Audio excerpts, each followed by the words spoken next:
Hello there, and welcome back to another edition of the Hot Lap Classic Remastered. This time we're taking a look at the 1999 Mitsubishi Legnum 24ST. So, we had the Gallant VRG last time, and I spoke about how the Gallant VRG is a bit of a trap in GT1 and GT2. You buy that, you can't really go much faster in it because the upgrades are kind of trash, it doesn't have turbo kits, and it's just a very, very weak car overall. Well, the Legnum ST is that in wagon form, and in fact, the 24ST has been even more screwed over than the VRG has, because the 24ST in the base game acts exactly like the 97 Legnum ST does, where it is a 2-litre front-wheel drive Legnum, basically, like the VRG.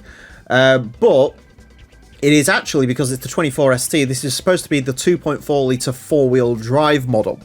So that's one thing GT2 Plus fixed, and of course the other thing they fixed, much like with the Gallant VRG, is this car now has turbo kits, like it probably should have from the base game. And so as a result, we're here today to find out whether this one can get the boost the Gallant did. It should do. The Legnum ST, when we had that go around, the 1997, admittedly wasn't running race mod, but it was terrible. It currently sits in 507th place out of 523 vehicles that we've ran around here. So it is right at the bottom echelon of cars. To give you an idea, it is slower than a Nissan Cube. So that's where that sits currently. So I guess we'll find out whether the 24ST can do better. It should do. I'm expecting this is at least about a second and a half quicker, if not a little bit more. I'm hoping this isn't too bad, but it is still quite a heavy vehicle, so it remains to be seen. Four-wheel drive, 326 horsepower, 1,289 kilos. This is also running race mod. This race mod is the same as the race mod that runs on all of the other Legnums. All Legnums have this race mod. To be honest, I don't really like it. I think it's a bit generic, and I don't like the wheels on this particular one, but I suppose it's not the worst race mod in the world. Anyways, the Legnum 24ST is going to have 6 laps of the Motorsports Land track in order to set the best time it possibly can. Our current leader is the Suzuki Cultus Pikes Peak version. First gear is basically useless, second gear is slightly too low. This might be an interesting proposition here. Anyway, yeah, this car isn't beating that Suzuki Cultus. In terms of where this is going to go, well, it's already a second up on the standard 97 car, which is a good thing. In terms of where this is going to go, I'm not too sure, really. I would like to see this become a bit of a rival for the Stager RS4V. That's at a time of a 31.7, I think it was. That was quite a slow car. And admittedly, that had like 100 more horsepower than this, though, so that might be a bit out of reach, but we'll see. I'd like to see this get out of the 32s at least, but I'm not too sure. Straight away, this is everything I sort of feared it might be. It drives like a heavy barge. That's what this drives like. It is not the quickest thing in the world either.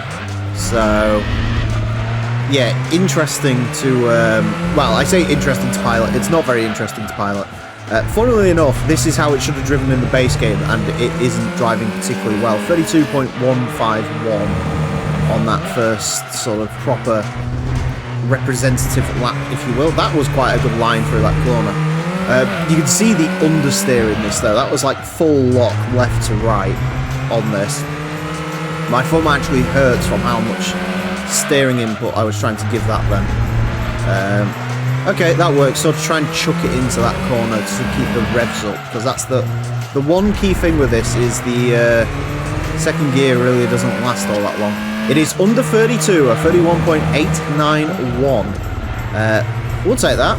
That means it's not that far off that Stager. We've got the momentum coming out of there, but we'll see. Yeah, this is, what's the word I'm looking for? Not great, is the word I'm actually completely looking for. It is, yeah.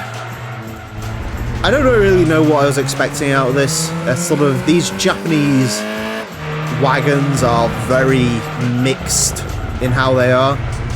And by mixed, I mean if they have the stars of Pylades on the front of them, then they are quick. If they have any other badge on them, they are a bit trash. So that's basically how it works. If you want a Japanese wagon in this game, buy a Legacy. If you want, and if you don't like the Legacy, then don't buy Japanese wagons in this game. That literally is virtually the solution to this. Unless you want to buy one of those like crazy 700 horsepower stages that are completely uncontrollable, but they are at least a little bit quick. Yeah, that's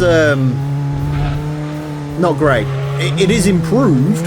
It is improved significantly, but it's not great. It's still not great, believe it or not. The Legnum, even when you actually get proper engines in it and the correct drivetrain, it still ain't a great car. But that does mean it is over 1.5 seconds quicker than it would have been. So that is a bonus. A 31.891 will place this into 440th place. Goes in between the Subaru Vivio and the Mini Cooper 1.3 injection. It is quicker than a Toyota Corolla 11, a Ford Taurus SHO, an Acura Integra GS, that's the sort of standard one with the 5-speed manual. Quicker than a Sora, quicker than a BMW 840 Ci. I mean, there's a lot of impressive cars that is quicker then you remember those cars are pretty terrible to drive, and yeah. I mean, stuff that's actually closer to this, it's slower than the Mugen Accord wagon, which actually had 40 less horsepower than this and a worse gearbox. It is slower than the Nissan Stagea RS4V. It's slower than a Plymouth Roadrunner. Yeah, it's 0.2 down on the quickest Daihatsu move we've ever had. So, still not a quick car. It's still not a good car, but at least it's better than it could have been, and that's the important part. But anyways, that's it for this episode. Thank you all very much for watching. Join me next time when I'll be driving something better.